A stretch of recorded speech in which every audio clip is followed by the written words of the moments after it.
Police station హడావిడిగా ఉంది. అప్పుడే ఓ చిన్న పిల్లోడు అక్కడికొచ్చాడు. ఆ పిల్లోడికి ఒక 10, 12 ఏళ్ళు ఉండొచ్చు. ఆవేశంగా పోలీస్ స్టేషన్‌కొచ్చిన ఆ అబ్బాయి వెంటనే అక్కడున్న ఓ అధికారి దగ్గరికి వెళ్ళాడు. "సార్ సార్, మా అమ్మ మీద కంప్లెయింట్ చేయాలి. నన్ను ఒకటే టార్చర్ చేస్తోంది. వెంటనే అరెస్ట్ చేయండి" అని చాలా ఆవేశంగా ఆ పోలీస్‌కు ఫిర్యాదు చేశాడు ఆ అబ్బాయి. పోలీసులు కూడా ఓపిగ్గా ఆ అబ్బాయితో మాట్లాడారు.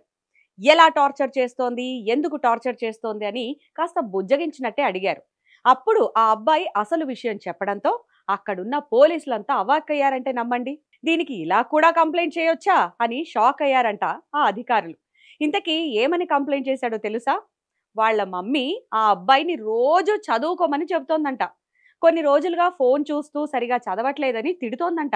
ఇది విన్న ఆ పోలీసులు ముందు షాక్ అయినా ఆ తర్వాత తేరుకొని, సరే మీ మమ్మీతో మాట్లాడతాం కానీ ముందు నువ్వు మంచిగా చదువుకో, లేదంటే నీకు ఇబ్బంది అని కొంచెం అర్థమయ్యేలా వివరించి ఆ పిల్లోడిని అక్కడి నుంచి పంపించేశారు పోలీసులు. ఈ కాలంలో పిల్లలు మరీ చిన్న చిన్న విషయాలకే హర్ట్ అయిపోతున్నారు కదా!